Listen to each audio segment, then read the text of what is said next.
જય Swaminarayan. ટીવાય BA semester 5 સમાજશાસ્ત્ર વિષય, એમાં 15મું પેપર. એમાં આધુનિક ભારતમાં સામાજિક પરિવર્તનમાં યુનિટ 1માં આપણે 4 પોઈન્ટ સુધી જોઈ ગયા. આજે 5મો પોઈન્ટ ભણીશું, એટલે કે બિન સાંપ્રદાયિકતા, અર્થ, લક્ષણો અને પરિણામો. તેમાં જોઈએ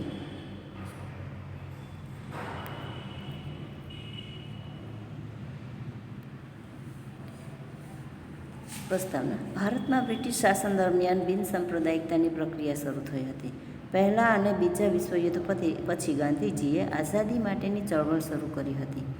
આ બંને ઘટનાઓથી બિન સાંપ્રદાયિકતાની પ્રક્રિયા શરૂ થઈ હતી.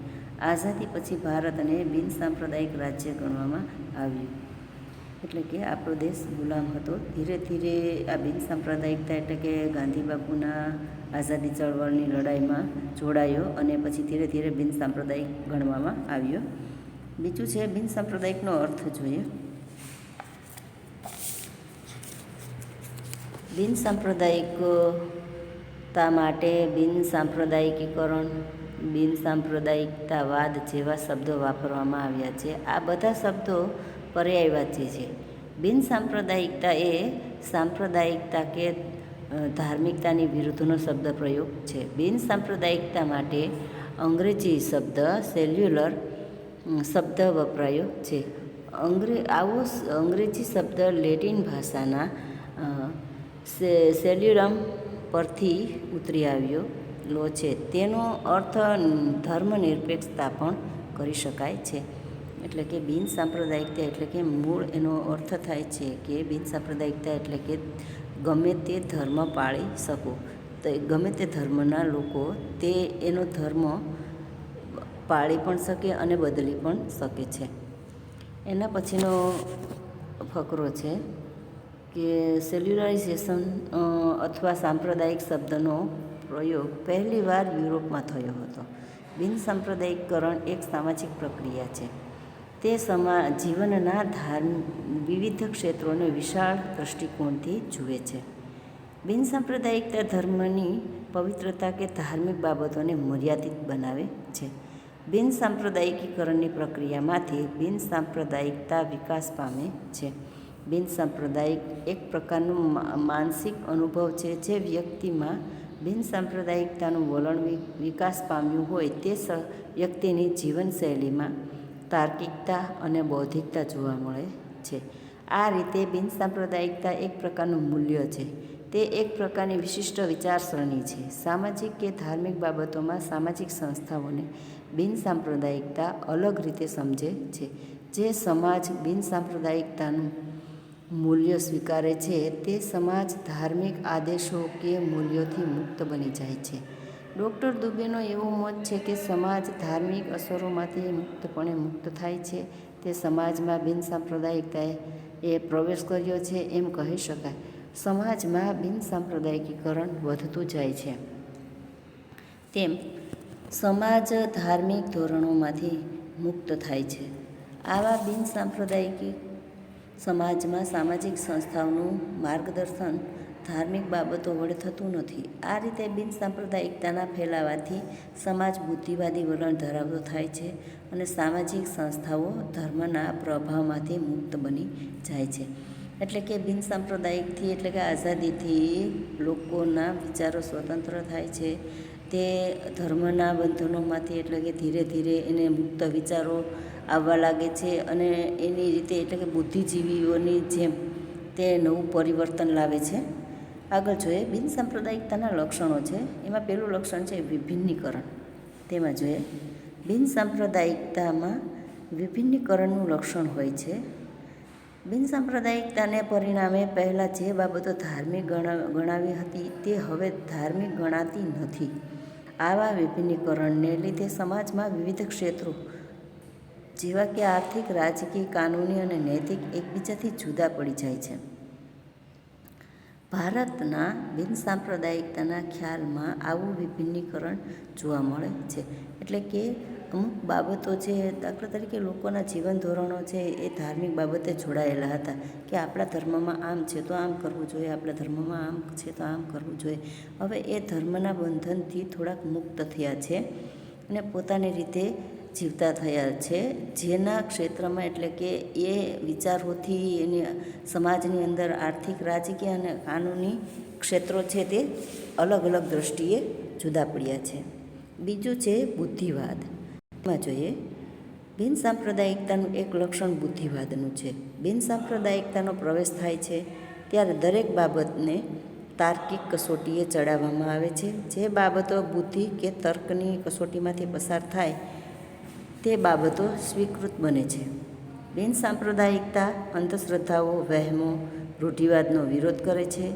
જે બાબતો અબૌદ્ધિક કે તર્કની કસોટીથી સિદ્ધ થતી ન હોય તેનો અસ્વીકાર કરવામાં આવે છે. બિનસાંપ્રદાયિકતા પરંપરાગત માન્યતાઓને સ્થાને આધુનિક માનતા સ્વીકારવાનું વલણ ધરાવે છે.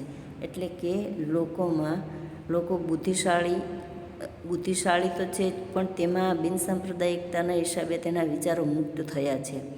ધીરે ધીરે તેની તર્કની કસોટીઓમાંથી પસાર થવા લાગ્યા છે અને પોતાની રીતે બંધનો કે મુક્ત વિચારો સ્વીકારવા લાગ્યા છે. બિનસાંપ્રદાયિકથી અંધશ્રદ્ધાઓ અને વહેમો છે તેનો વિરોધ થયો છે. અને તર્કની દ્રષ્ટિએ જોઈએ કે બુદ્ધિની દ્રષ્ટિએ જોઈએ તો લોકોના વિચારોમાં સુધારો આવ્યો છે. ત્રીજું છે દુન્યવી દ્રષ્ટિ. બિનસાંપ્રદાયિકતા દુન્યવી દ્રષ્ટિ કે લોકદૃષ્ટિ રાખવાનું સૂચવે છે. જીવનના વિવિધ ક્ષેત્રોમાં દુન્યવી દ્રષ્ટિ રાખવી જોઈએ. કૌટુંબિક, સામાજિક, ધાર્મિક, રાજકીય વગેરે ક્ષેત્રોમાં દુન્યવી દ્રષ્ટિ કેળવવાનું સૂચવવામાં આવે છે. પરલૌકિક કે સ્વર્ગ નર્કની દ્રષ્ટિએ બદલે ઇહલોકની દ્રષ્ટિએ પ્રધાન ગણવામાં આવે છે. એટલે કે સમાજની અંદર જે લોકોની દ્રષ્ટિ છે, જોવાની જે દ્રષ્ટિ છે એ બદલાણી છે.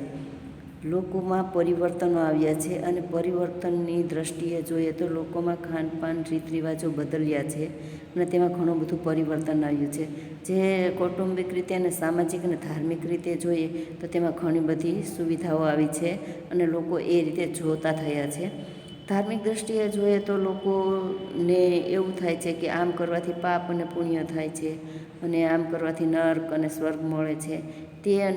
તેની જે જોવાની દ્રષ્ટિ છે એ બદલાણી છે. ચોથું છે સહિષ્ણુતા. સહિષ્ણુતા એટલે આપણાથી જુદી જાતિ, ધર્મ, કોમ, ભાષા, માન્યતા ધરાવતા લોકો પ્રત્યે ઉદારતા કે સમભાવ કેળવવો. અન્ય ધર્મો કે કોમો પ્રત્યેની સહિષ્ણુતા એ ભારતીય સમાજની વિશેષતા છે. બિનસાંપ્રદાયિકતાને લીધે સહિષ્ણુતામાં વધારો થાય છે. તેના પરિણામે વ્યક્તિનો સમાજ અને જીવન પ્રત્યેનો દૃષ્ટિકોણ વિશાળ બને છે. એટલે કે લોકો નિમ્ન જ્ઞાતિના અને ઉચ્ચ જ્ઞાતિના જે વિચારો પ્રવર્તા હતા સમાજની અંદર ભારતમાં, તેમાં સુધારો આવ્યો છે. જે સહિષ્ણુતા હતી વિચારોમાં તેમાં પણ સુધારો આવ્યો છે અને એકતામાં વધારો થયો છે અને લોકોના વિચારવામાં અને જોવાની દ્રષ્ટિમાં પણ ફેરફાર થયો છે. પાંચમું છે આધુનિકતા. બિનસાંપ્રદાયિકતાને લીધે આધુનિકતાનું વલણ વિકાસ પામે છે. બિનસાંપ્રદાયિકતાથી માનવીના સ્વાતંત્ર્યને મહત્ત્વ આપવામાં આવે છે. માનવીના જીવનમાં પસંદગી માટેનું ક્ષેત્ર તેનાથી વિશાળ બને છે. આ રીતે માનવીની સ્વતંત્રતા અને પસંદગીની વ્યાપકતા એ આધુનિકતાના લક્ષણો છે. એટલે કે બિનસાંપ્રદાયિકતાથી લોકોની સ્વતંત્રતાનું મહત્ત્વ વધ્યું છે. એટલે કે લોકો પોતે પોતાની રીતે વિચારી શકે છે, પોતાનું જીવન જીવી શકે છે. તેની જીવન જીવવાની ઢબમાં જે પસંદગી છે, જે ક્ષેત્ર છે એ પસંદ કરી શકે છે. કે મનના વિચારોમાં પણ શુદ્ધતા આવી છે અને સ્વતંત્રતા આવી છે. છઠ્ઠું છે ઉપયોગિતાવાદ. બિનસાંપ્રદાયિકતાથી ઉપયોગિતાવાદી વલણ વિકાસ પામે છે. બિનસાંપ્રદાયિક વલણને લીધે વ્યક્તિની અને સમાજની બધી બાબતોને ઉપયોગિતાની દ્રષ્ટિએ જોવામાં આવે છે. બિનસાંપ્રદાયિકતાનો એક હેતુ માનવ જીવનને સમૃદ્ધ અને સુખી બનાવવાનો હોય છે. આવો હેતુ પાર પાડવા માટે જીવનમાં ઉપયોગી હોય તેવી બાબતોના ઉત્પાદન પર ભાર મૂકવામાં આવે છે. બિનસાંપ્રદાયિકરણની પ્રક્રિયા માનવ જીવનને સુખી અને સમૃદ્ધ બનાવવા તરફ નિર્દેશિત હોય છે. એટલે કે બિનસાંપ્રદાયિકતાનું વલણ ધરાવવાથી માનવ જીવનમાં સમૃદ્ધિ આવી છે. કે ભાઈ પહેલાં કરતાં અત્યારની દ્રષ્ટિએ જોઈએ તો માણસનું જીવન ધોરણમાં ઘણો બધો સુધારો આવ્યો છે. લોકોમાં પરિવર્તન આવ્યું છે. નવા રીત રિવાજો અપનાવવા લાગ્યા છે. ભૌતિકતાની સુખ સુવિધાઓ અપનાવવા લાગ્યા છે. તેનાથી લોકોમાં ઘણી બધો ફેરફાર થયો છે. 7મું અને છેલ્લું છે પ્રગતિમાં શ્રદ્ધા. બિનસાંપ્રદાયિકતા માનવીની પ્રગતિમાં શ્રદ્ધા ધરાવે છે. સમાજમાં પરિવર્તન આવે અને સમાજ પ્રગતિ સાધે તેમાં બિનસાંપ્રદાયિકતાને રસ રહેલો છે. માનવી વિકાસ અને પ્રગતિ સાધે તેવી શક્તિ માનવીમાં પડેલી છે. આમ પ્રગતિમાં શ્રદ્ધા અને બિનસાંપ્રદાયિકતાનું એક અગત્યનું લક્ષણ છે. એટલે કે માણસે પોતા ઉપર પૂરી શ્રદ્ધા હોવી જોઈએ, પૂરો વિશ્વાસ હોવો જોઈએ. તે જે કંઈ પણ કરે છે તે વિચારી અને પ્રગતિ સાધે છે અને તેનાથી તેને શક્તિ પ્રાપ્ત થાય છે. તેના પછી છે બિનસાંપ્રદાયિકતાના પરિણામો. તેમાં જોઈએ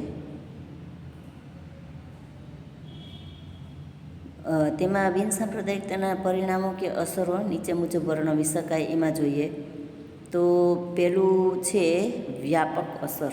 એમાં જોઈએ 8 પોઈન્ટ છે. તેમાં પરિણામોમાં 8 પોઈન્ટ છે. એમાં પહેલું પોઈન્ટ છે વ્યાપક અસર. બિનસાંપ્રદાયિકતાની ભારતીય જીવનશૈલી પર વ્યાપક અને ગહન અસરો થયેલી છે. ભારતીય જીવનની પરંપરાગત માન્યતાઓને સ્થાને આધુનિક માન્યતાઓએ સ્થાન લીધું છે. બિનસાંપ્રદાયિકતાને લીધે ભારતીય સમાજમાં આધુનિકતાએ પ્રવેશ કર્યો છે. ભારતના બંધારણ પ્રમાણે દરેક વ્યક્તિને પોતાની ઈચ્છા મુજબ ધર્મ પાળવાની છૂટ છે. સર્વધર્મ સમભાવ એ બિનસાંપ્રદાયિકતાનું પરિણામ છે. બિનસાંપ્રદાયિકતાનું ખાસ પરિણામ એ છે કે ધર્મ અને રાજકારણ એકબીજાથી જુદા પડી ગયા છે. એટલે કે બિનસાંપ્રદાયિકથી એ અસર થઈ છે સમાજની અંદર કે લોકો છૂટથી રહી શકે છે અને છૂટથી જે ઈચ્છે તે ધર્મ પાળી શકે છે અને તેના વિચારોમાં શુદ્ધતા લાવી શકે છે. બીજું છે આધુનિકીકરણ. બિનસાંપ્રદાયિકતાનો ભારતમાં અમલ થયા પછી ઘણા ક્ષેત્રોમાં આધુનિકીકરણ થયેલું છે. કાનૂન, આર્થિક બાબતો, શિક્ષણ, રાજકારણ, જ્ઞાતિ પ્રથા, લગ્ન, સ્ત્રીઓનું સ્થાન વગેરે બાબતોમાં પરિવર્તનો આવ્યા છે અને લોકોએ આધુનિક દૃષ્ટિબિંદુ અપનાવ્યું છે. એટલે કે આધુનિકતાથી એટલે કે નવા વિચારોથી, આધુનિક વિચારો અપનાવવાથી લોકોમાં ઘણા ફેરફારો થયા છે. જ્ઞાતિ પ્રથામાં, લગ્નમાં, સ્ત્રીઓનું માન સન્માન, તેને કાયદાકીય રીતે મળેલા ફાયદાઓ, આ બધામાં ઘણો ફેરફાર આવ્યો છે. ત્રીજું છે કાનૂની પરિવર્તન. તેમાં જોઈએ બિનસાંપ્રદાયિકતાથી ઘણા બધા કાનૂનો વિકસવ્યા લાગ્યા છે, એટલે વિકાસ પામવા લાગ્યા છે. સતી પ્રથાની નાબૂદીનો કાયદો, વિધવા પુનર્લગ્નનો કાયદો, છૂટાછેડાનો કાયદો વગેરે બિનસાંપ્રદાયિકતાનું પરિણામ છે. આઝાદ ભારતમાં અસ્પૃશ્યતા નિવારણનો કાયદો, સ્ત્રીઓને વારસાનો હક આવતો કાયદો વગેરે બિનસાંપ્રદાયિકતાને લીધે અમલમાં આવેલા છે. એટલે કે સ્ત્રીઓને ઘણા બધા હકો મળેલા છે. તે દરેક હકો અહીંયા દર્શાવવામાં આવ્યા છે. ઇતિહાસમાં જોઈએ તો કે ભાઈ અંગ્રેજો પહેલાં ભારતની અંદર કેવા કુરિવાજો અને અંધશ્રદ્ધાઓ પ્રવર્તી હતી. ધીરે ધીરે આઝાદી પછી બિનસાંપ્રદાયિકતા અપનાવવાથી સ્ત્રીઓને એમાંથી મુક્તિ મળી છે. જેવું કે સતી પ્રથા, પછી વિધવા પુનર્લગ્ન, છૂટાછેડા, આ બધું છે તે સ્ત્રીઓને માન્ય મુજબ એટલે કે સ્ત્રીઓને કાયદાઓ મળ્યા છે. ચોથું છે પરંપરાગત ખ્યાલોમાં પરિવર્તન. બિનસાંપ્રદાયિકતાનો સ્વીકાર થયા પછી ભારતીય સમાજના કેટલાક પરંપરાગત ખ્યાલો બદલાયા છે. આજે શુદ્ધ અશુદ્ધ કે આભડછેકના ખ્યાલો બદલાયા છે. હિન્દુઓના ઘણા જૂના ખ્યાલોમાં પરિવર્તનો આવ્યા છે. એકબીજા સાથે ખોરાક લેવો, પીણા, પહેરવેશ, લગ્ન, મૃત્યુ વગેરે બાબતોમાં પરંપરાગત ખ્યાલો નબળા પડી ગયા છે. ખાસ કરીને શહેરોમાં શુદ્ધિ, અશુદ્ધિ કે અસ્પૃશ્યતા વિશેના ખ્યાલોમાં નોંધપાત્ર પરિવર્તનો આવ્યા છે. એટલે કે આપણી વર્ણ વ્યવસ્થા પ્રમાણે ભારતની અંદર જે નિમ્ન જ્ઞાતિ અને ઉચ્ચ જ્ઞાતિમાં જે ફેરફારો હતા, છૂત અછૂત, શુદ્ધ અસ્પૃશ્યતા, આ બધામાં ઘણા બધામાં ફેરફારો આવ્યા છે. અત્યારે લોકો એક જગ્યાએ બેસીને એક થાળીમાં જમતા થયા છે અને એકાબીજાના પહેરવેશ પહેરતા થયા છે. પાંચમું છે ક્રિયાકાંડમાં પરિવર્તન. ભારતીય સમાજમાં જીવનના જુદા જુદા ચક્રમાં ક્રિયાકાંડો નક્કી થયેલા હોય છે. આવા ક્રિયાકાંડોમાં પરિવર્તન આવ્યું છે. નામકરણ વિધિ, પહેલું મુંડન, જનોઈ બદલવાનો ક્રિયાકાંડ વગેરે બાબતોમાં ક્રિયાકાંડમાં પરિવર્તનો આવી ગયા છે. જીવનચક્ર સાથે સંકળાયેલા કેટલાક ક્રિયાકાંડો આજે બહુ જોવા મળતા નથી. કેટલીક જ્ઞાતિઓમાં વિધવાઓને મુંડન કરાવવું પડતું હતું. તે રિવાજ આજે નષ્ટ થઈ ગયો છે. વિધવા વિવાહને પણ સામાજિક અને કાનૂની માન્યતા મળેલી છે. છઠ્ઠું છે મંદિરો અને ધર્મમાં માનવતાની ભાવના વિકસી. તેમાં જોઈએ, બિનસાંપ્રદાયિકતા એ મંદિરો અને ધાર્મિક માન્યતાઓ પર અસર કરે છે. મંદિરોના ધાર્મિક ટ્રસ્ટની માન્યતાઓ બદલાઈ ગઈ છે. મંદિરોની અઢળક સંપત્તિ સમાજ કલ્યાણના કાર્યમાં વપરાવી જોઈએ એ માન્યતા દ્રઢ બની ગઈ છે. ધાર્મિક ટ્રસ્ટો હવે સમાજ સેવાના ઘણા કાર્યો કરે છે. મંદિરના ટ્રસ્ટો હવે શાળા, કોલેજ અને ધર્મશાળાઓ ચલાવે છે. અમુક શાળા સ્થળોએ મંદિરના ટ્રસ્ટો આરોગ્ય સેવાઓ વિનામૂલ્યે કે ઓછા મૂલ્યે ચલાવે છે. આમ ધર્મમાં સેવા, પૂજા, ભક્તિને બદલે માનવ સેવાને મહત્ત્વ આપવામાં આવ્યું છે. એટલે કે જે મંદિરો હતા તે રૂઢિચુસ્ત હતા, તે હવે ધીરે ધીરે માનવ સેવામાં લાગી ગયા છે અને લોકોની સેવા કરવામાં લાગી ગયા છે. સાતમું છે શિક્ષણનો વિકાસ. અંગ્રેજી શાસનથી શિક્ષણનો ભારતમાં વિકાસ થયો છે, પણ બિનસાંપ્રદાયિકતાની શિક્ષણના વિકાસ પર ઘણી મોટી અસર થયેલી છે. બિનસાંપ્રદાયિક વિજ્ઞાનના શિક્ષણ લીધે ઘણા આધુનિક મૂલ્યોનો વિકાસ થયો છે. નવા મૂલ્યોની કુટુંબ, લગ્ન, જ્ઞાતિ વગેરે પર અસર થયેલી છે. સ્ત્રીઓના સ્થાન પર ઘણા તેની અસરો જોવા મળે છે. એટલે કે શિક્ષણથી અંગ્રેજોએ શિક્ષણ શરૂ કર્યું, તેના સગવડતા માટે પણ ભારતની અંદર એ શિક્ષણ શરૂ થયું છે, જે સ્ત્રીઓને પણ ખૂબ ઉપયોગી લાગે છે. સ્ત્રીઓના જીવનમાં ઘણા ફેરફારો આવ્યા છે અને પરિવર્તનો આવ્યા છે, જે કુટુંબ, લગ્ન અને જ્ઞાતિ પ્રત્યે ઘણા સ્ત્રીઓને સ્થાન મળ્યું છે. આઠમું છે જ્ઞાતિ પ્રથા પર અસર. બિનસાંપ્રદાયિકતાને લીધે જ્ઞાતિ પ્રથાના જડ ખ્યાલો બદલાયા છે. જ્ઞાતિઓના કોટિક્રમ વિશેના ખ્યાલોમાં પરિવર્તન આવ્યું છે. હવે કર્મઠ કરાવવામાં બ્રાહ્મણનું મહત્ત્વ ઓછું થઈ ગયું છે. બિનસાંપ્રદાયિકતાને લીધે સમાનતાની વિચારધારા વિકાસ પામી છે. જ્ઞાતિ પ્રથા વિશેના ચુસ્ત ખ્યાલો પણ બદલાયા છે. બિનસાંપ્રદાયિકથી એ ભારતની સામાજિક સંસ્થાઓમાં પરિવર્તન આવ્યું છે. એટલે કે ધીરે ધીરે જે જ્ઞાતિની અંદરો જે રૂઢિચુસ્ત નિયમો હતા તેમાં ફેરફારો થયા છે. આમ જોવા જઈએ તે મોટા સિટીમાં, જેમ કે મેગા સિટીઓમાં જ્ઞાતિ પ્રથા હવે નાબૂદ થવા લાગી છે અને બીજી જ્ઞાતિઓમાં લગ્ન પ્રથાથી જોડાવા લાગ્યા છે. જેમ કે માણસના વિચારોમાં ફેરફાર આવ્યો છે, તેમ દરેક વસ્તુમાં પણ જીવન જીવવાની રીતોમાં પણ ફેરફાર આવ્યો છે.